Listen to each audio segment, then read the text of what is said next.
नमस्कार, मैं सचिन और एड्यू सचिन में आपका स्वागत है। पिछली क्लास में हमने बंगाल पर अंग्रेजों के कब्जे की कहानी को समझा था। आज हम वहां से निकलकर सीधे दक्षिण भारत की तरफ चलेंगे और बात करेंगे एक ऐसे शक्तिशाली राज्य की, मैसूर की, जिसने अंग्रेजों को लोहे के चने चपवा दिए। जी हाँ, हम हैदर अली और टीपू सुल्तान की जबरदस्त विरासत और उन 4 आंग्ल मैसूर युद्धों का पूरा विश्लेषण करेंगे जिन्होंने भारत का इतिहास बदल दिया। ये टॉपिक परीक्षाओं के लिहाज से बहुत बहुत जरूरी है, तो चलिए शुरू करते हैं। तो बंगाल के बाद हमारा अगला पड़ाव है मैसूर। देखिए, ये सिर्फ किसी एक राज्य की कहानी नहीं है, बल्कि ये कहानी है 2 असाधारण शासकों, हैदर अली और उसके बेटे टीपू सुल्तान के साहस की, उनकी रणनीतियों की और अंग्रेजों के साथ उनके लंबे, कभी ना खत्म होने वाले संघर्ष की। ये उस टकराव की गाथा है जिसने पूरे दक्षिण भारत का भविष्य तय कर दिया। तो चलिए इतिहास के इस रोमांचक सफर पर मेरे साथ आगे बढ़ते हैं। अच्छा, किसी भी कहानी को समझने के लिए हमें उसकी शुरुआत में जाना पड़ता है ना? तो चलिए कहानी की शुरुआत से शुरू करते हैं। हैदर अली के आने से पहले मैसूर में आखिर चल क्या रहा था? और सबसे बड़ा सवाल, कैसे एक मामूली सा सैनिक मैसूर का सबसे शक्तिशाली, सबसे ताकतवर शासक बन बैठा? आइए जानते हैं। तो देखिए, हैदर अली के आने से पहले मैसूर पर वाडियार राजवंश का शासन था। अब राजा तो थे चिका कृष्ण राज, पर वो सिर्फ नाम के राजा थे। असल सत्ता, जो असली पावर थी, वो थी 2 मंत्रियों, नंजराज और देवराज के हाथों में। उन्होंने राजा को बस एक कठपुतली बना रखा था और सारी की सारी शक्ति अपने कब्जे में कर रखी थी। इस पूरी राजनीतिक उथल-पुथल और कमजोर नेतृत्व के बीच मैसूर को इंतजार था एक ऐसे लीडर का जो उसे संभाल सके। और बस इसी मौके पर उदय हुआ हैदर अली का। यहां पर इस तुलना को समझना बहुत जरूरी है। एक तरफ थे नाम मात्र के वाडियार राजा और दूसरी तरफ था हैदर अली। एक साधारण सैन्य अधिकारी के तौर पर उसने अपना करियर शुरू किया, लेकिन वो बहुत ही ज्यादा महत्वाकांक्षी और कुशल था। अपनी काबिलियत के दम पर 1761 आते आते उसने उन मंत्रियों को किनारे कर दिया और मैसूर पर अपना वास्तविक नियंत्रण, मतलब डी फैक्टो रूल स्थापित कर लिया।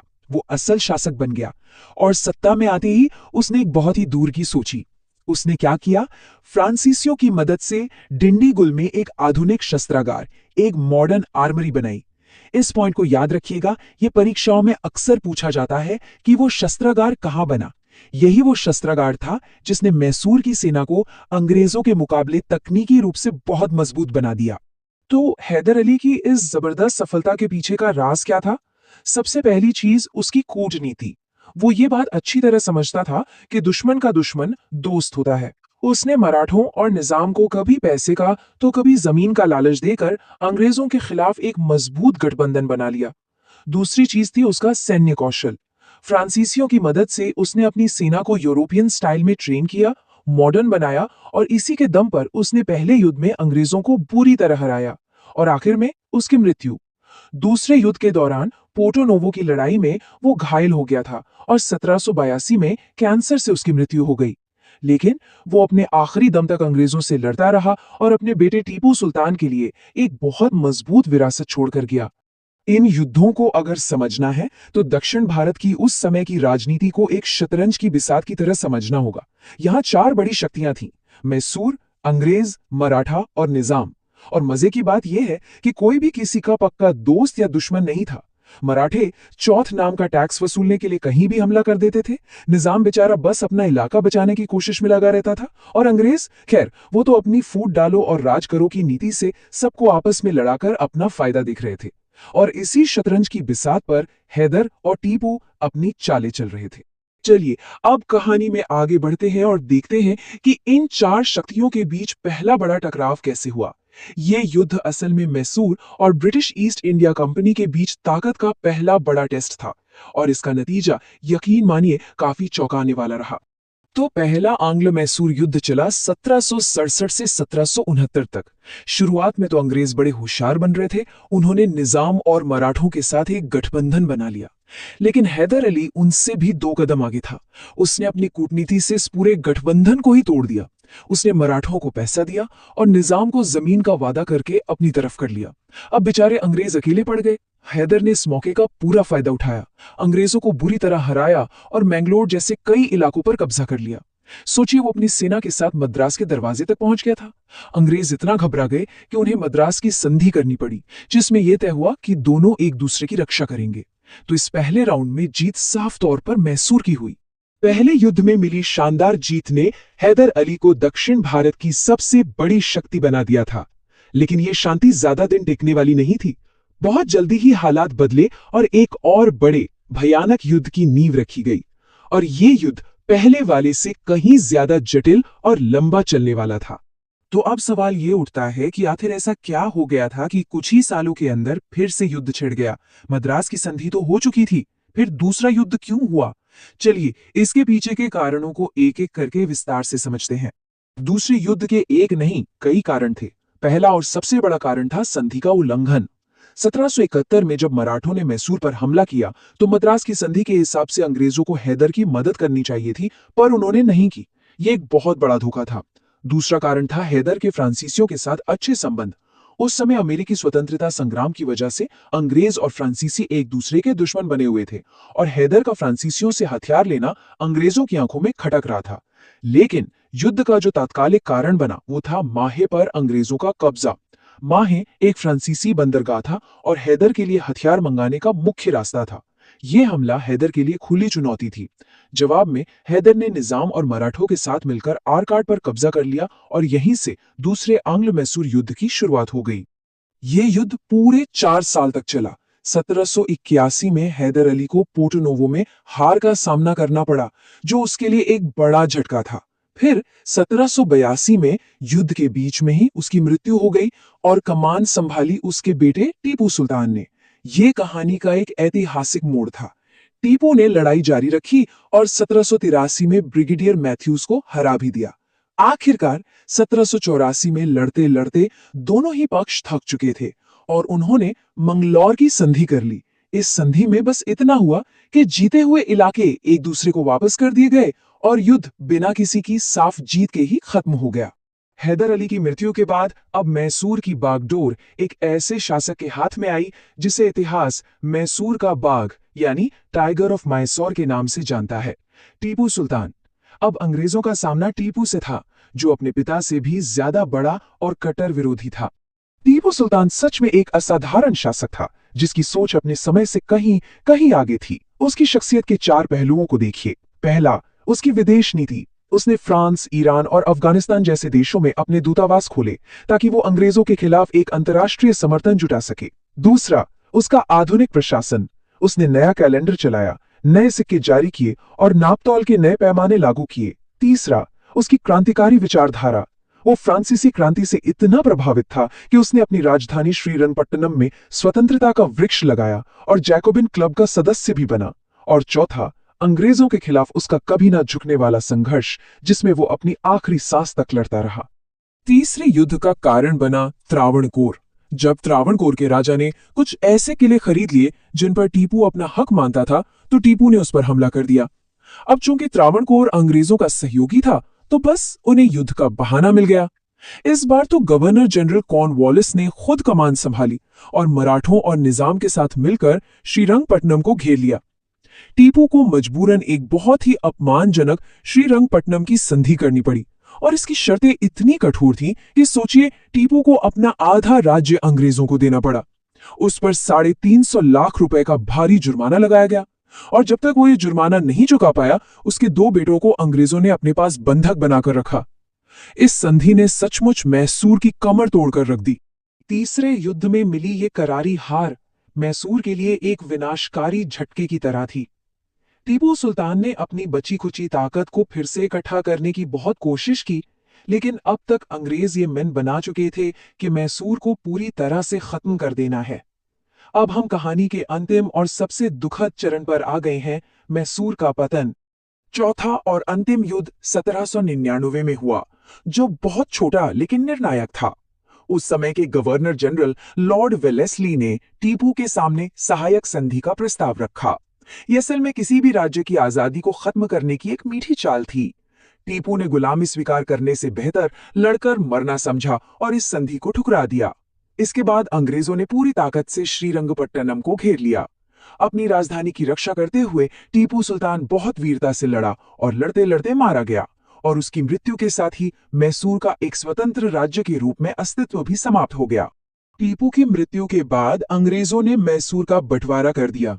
कुछ हिस्से निजाम को दे दिए गए, जबकि जो मुख्य और जरूरी इलाके थे वो ब्रिटिश साम्राज्य में मिला लिए गए। मैसूर का जो बचा खुचा केंद्रीय हिस्सा था वो पुराने वाडियार राजवंश को वापस दे दिया गया। एक छोटे बच्चे को राजा बनाकर उससे सहायक संधि पर दस्तखत करवा लिए गए और इस तरह मैसूर पूरी तरह से एक ब्रिटिश कठपुतली राज्य बनकर रह गया। तो हमने देखा कि कैसे मैसूर के पतन में एक ब्रिटिश नीति ने बहुत बड़ी भूमिका निभाई। वो नीति थी सहायक संधि या सब्सिडियरी अलायंस। चलिए अब इस नीति को थोड़ा और गहराई से समझते हैं, क्योंकि ये परीक्षाओं के लिए एक बेहद महत्वपूर्ण टॉपिक है। और साथ ही पूरे अध्याय का एक फटाफट सारांश भी देखेंगे। लॉर्ड वेलेस्ली की 1798 की ये सहायक संधि एक मीठा जहर थी। इसकी शर्तें बड़ी चालाकी से बनाई गई थी। पहली शर्त, भारतीय राजाओं को अपने ही राज्य में ब्रिटिश सेना रखनी होगी और उसका पूरा का पूरा खर्च भी उठाना होगा। इससे उनका खजाना ही खाली हो जाता था। दूसरी शर्त, वे अंग्रेजों की इजाजत के बिना किसी भी दूसरी यूरोपीय शक्ति जैसे फ्रांसीसी या डच से कोई संपर्क नहीं रख सकते थे, मतलब मदद के सारे रास्ते बंद। और तीसरी शर्त, वे किसी दूसरे भारतीय शासक से भी स्वतंत्र रूप से कोई बातचीत या संधि नहीं कर सकते थे, यानी उनकी विदेश नीति भी पूरी तरह से अंग्रेजों के कंट्रोल में आ गई। इस तरह बिना कोई सीधी लड़ाई लड़े ही भारतीय राज्य अपनी आजादी खो बैठते थे। हैदराबाद का निजाम इससे स्वीकार करने वाला पहला शासक था और उसके बाद तो एक एक करके कई राज्य इस जाल में फंसते चले गए। आइए अब फटाफट एक नजर इन सभी युद्धों की संधियों पर डालते हैं। ध्यान से देखिए कि कैसे हर संधि के साथ शर्तें मैसूर के लिए और ज्यादा कठोर होती चली गईं। पहली, मद्रास की संधि, जिसमें हैदर अली बराबरी पर था। दूसरी, मंगलौर की संधि, जो एक तरह से बराबरी पर छूटी। और तीसरी, श्रीरंगपट्टनम की संधि, जो टीपू के लिए बहुत अपमानजनक थी और जिसने मैसूर को पूरी तरह कमजोर कर दिया। चौथे युद्ध के बाद तो कोई संधि हुई ही नहीं, क्योंकि मैसूर का अस्तित्व ही मिटा दिया गया था। रिवीजन के लिए ये टेबल बहुत काम आएगी। और अब एक आखिरी रैपिड फायर रिवीजन। चलिए देखते हैं आपको कितना याद है। पहला सवाल, पोर्टो नोवो की लड़ाई में कौन हारा? जवाब है हैदर अली। दूसरा सवाल, स्वतंत्रता का वृक्ष किसने लगाया? बिल्कुल सही, टीपू सुल्तान। तीसरा सवाल, सहायक संधि पर सबसे पहले किसने हस्ताक्षर किए? हैदराबाद ने। और आखिरी सवाल, आधुनिक शस्त्रागार कहां बनाया गया था? डिंडीगुल में। इन सभी फैक्ट्स को अच्छे से याद रखिएगा, ये बहुत जरूरी है। और इस पूरी कहानी का अंत हम गवर्नर जनरल वेलेस्ली के एक वाक्य से करेंगे। टीपू की मृत्यु के बाद उसने कहा था, अब पूरब का साम्राज्य हमारे कदमों में है। सिर्फ ये एक वाक्य इन सभी युद्धों के अंतिम परिणाम को बयां कर देता है। मैसूर का पतन भारत में ब्रिटिश राज की स्थापना में एक मील का पत्थर साबित हुआ। इसने दक्षिण में उनके सबसे बड़े और मजबूत दुश्मन को हमेशा के लिए खत्म कर दिया और पूरे भारत पर कब्जे का रास्ता खोल दिया। अब हम बात करते हैं ब्रिटिश साम्राज्य के विस्तार की, खासतौर पर उस दौर की जब ये 3 अलग अलग मोर्चों पर आगे बढ़ रहा था। देखिए, 19वीं और 20वीं सदी की शुरुआत में भारत की जो सीमाएं थीं, उन्हें एक तरह से फिर से बनाया जा रहा था और ये पूरी कहानी पंजाब, अफगानिस्तान और बर्मा के मोर्चों पर लड़ी गई थी। तो देखिए, इस पूरे विस्तार को समझने के लिए हम इसे कुछ हिस्सों में बांटेंगे। सबसे पहले देखेंगे कि वो 3 मोर्चे कौन से थे। फिर पंजाब पर कैसे विजय हासिल की गई, उसकी कहानी समझेंगे। उसके बाद अफगान सीमा पर जो लंबा संघर्ष चला, उस पर नजर डालेंगे और आखिर में बर्मा में हुए अभियानों को जानेंगे। और हाँ, अंत में एक मास्टर रिवीजन भी करेंगे ताकि सभी जरूरी बातें बिल्कुल पक्की हो जाएं। तो चलिए शुरू करते हैं। सबसे पहले यह समझना जरूरी है कि अंग्रेजों के लिए वो कौन से 3 अहम इलाके थे, वो 3 मोर्चे कौन से थे जहां वो अपनी ताकत और अपनी रणनीति को आजमा रहे थे। तो ये विस्तार 3 मुख्य दिशाओं में हुआ। पहला था उत्तर पश्चिम, जहां उनकी नजर शक्तिशाली सिख साम्राज्य और पंजाब की बेहद उपजाऊ जमीन पर थी। दूसरा मोर्चा था सुदूर पश्चिम, यानी अफगान सीमा। वहां उन्हें रूस के बढ़ते असर का डर था, इसलिए वो उस सीमा पर अपना कंट्रोल चाहते थे। और तीसरा मोर्चा था पूर्व की तरफ, यानी बर्मा, जहां उनकी दिलचस्पी व्यापार के रास्तों और सागौन जैसी कीमती लकड़ी के संसाधनों पर थी। तो जाहिर है, हर मोर्चे की अपनी अलग चुनौती थी और अपनी अलग कहानी। तो हमारी पहली कहानी शुरू होती है पंजाब से। यह महाराजा रणजीत सिंह ने अपनी मेहनत और सूझबूझ से एक बहुत ही शक्तिशाली और स्थिर सिख साम्राज्य खड़ा किया था। तो फिर सवाल ये उठता है कि इतना मजबूत साम्राज्य आखिरकार कैसे पूरी तरह से अंग्रेजों के कब्जे में आ गया? चलिए इसी को समझते हैं। इस पूरी कहानी के जो सबसे अहम किरदार हैं वो है महाराजा रणजीत सिंह।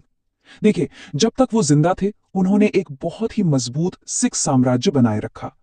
यहां तक कि 1809 में उन्होंने अंग्रेजों के साथ अमृतसर की संधि भी की, जिसके तहत सतलज नदी को दोनों के बीच की सीमा मान लिया गया। लेकिन असल मुश्किल शुरू हुई 1839 में उनकी मृत्यु के बाद। उनके जाते ही साम्राज्य में एक तरह का नेतृत्व का संकट आ गया, जिसे हम पावर वैक्यूम या शक्ति शून्य भी कहते हैं। और बस इसी मौके का तो अंग्रेजों को इंतजार था। रणजीत सिंह की मौत के बस कुछ ही साल बाद 1845 में पहला आंग्ल सिख युद्ध छिड़ गया। सिख सेना ने बहुत बहादुरी दिखाई, लेकिन आखिर में उन्हें हार का सामना करना पड़ा। इस हार का नतीजा बहुत दूर तक जाने वाला था। अंग्रेजों ने 1846 में लाहौर और भैरोवाल की संधियां की। इन संधियों के जरिए उन्होंने न सिर्फ सिख दरबार पर अपना दबदबा कायम किया, बल्कि जम्मू और कश्मीर जैसे बड़े और जरूरी इलाके को सिख साम्राज्य से ही अलग कर दिया।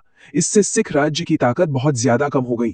पहले युद्ध के बाद जो शांति हुई वो ज्यादा दिनों तक टिक नहीं पाई। सिर्फ 2 साल बाद 1848 में दूसरा आंग्ल सिख युद्ध शुरू हो गया और इस बार नतीजा बिल्कुल आखिरी था। उस वक्त के गवर्नर जनरल लॉर्ड डलहौजी ने पंजाब को पूरी तरह से ब्रिटिश साम्राज्य में मिला लिया। जो युवा महाराजा थे दलीप सिंह, उन्हें पेंशन देकर इंग्लैंड भेज दिया गया। और हाँ, दुनिया का मशहूर कोहिनूर हीरा भी यहीं से महारानी विक्टोरिया के ताज के लिए ले जाया गया। इस तरह पंजाब की कहानी का अंत हुआ। अच्छा, पंजाब के बाद अब हम अपना ध्यान पश्चिम की तरफ ले चलते हैं, अफगान सीमा पर। यहाँ जो संघर्ष हुआ वो बहुत ही जटिल और महंगा साबित हुआ। ये सब कुछ रूस के बढ़ते प्रभाव के डर से हो रहा था। इस पूरे खेल को इतिहास में अक्सर द ग्रेट गेम के नाम से भी जाना जाता है। तो अफगानिस्तान में अंग्रेजों ने जो पहली रणनीति अपनाई वो सीधी और आक्रामक थी। गवर्नर जनरल लॉर्ड ऑकलैंड ने सिंहासन विस्थापन की नीति शुरू की। इसका मतलब क्या था? इसका सीधा सा मतलब था कि मौजूदा शासक दोस्त मोहम्मद खान, जो उन्हें लगता था कि रूस की तरफ झुक रहे हैं, उन्हें गद्दी से हटा दो और उनकी जगह शाह शुजा को बिठा दो। शाह शुजा उनके हिसाब से चलने वाले शासक थे, तो असल में वो वहां एक कठपुतली शासक चाहते थे जो पूरी तरह उनके कंट्रोल में रहे। लेकिन शाह शुजा को गद्दी पर बिठाने की ये कोशिश बुरी तरह से फेल हो गई। पहले अफगान युद्ध में अंग्रेजों को बहुत भारी नुकसान उठाना पड़ा। इस हार से उन्होंने एक बड़ा सबक सीखा। बाद में जो गवर्नर जनरल आए, जॉन लॉरेंस, उन्होंने एक बिल्कुल ही अलग पॉलिसी अपनाई, जिसे कुशल आक्रमण्यता या मास्टरली इनएक्टिविटी कहते हैं। इसका मतलब था कि भाई हम अफगानिस्तान के अंदरूनी मामलों में तब तक कोई दखल नहीं देंगे जब तक कोई बहुत बड़ा बाहरी खतरा ना आ जाए। ये एक तरह से पीछे हटकर इंतजार करने की एक समझदारी वाली रणनीति थी। लेकिन अफगानिस्तान के मामले में शांति कभी भी लंबे समय तक नहीं टिकी। 1878 में वायसराय लॉर्ड लिटन की आक्रामक नीतियों की वजह से दूसरा एंग्लो अफगान युद्ध शुरू हो गया। ये युद्ध गंडमक की बहुत ही महत्वपूर्ण संधि के साथ खत्म हुआ।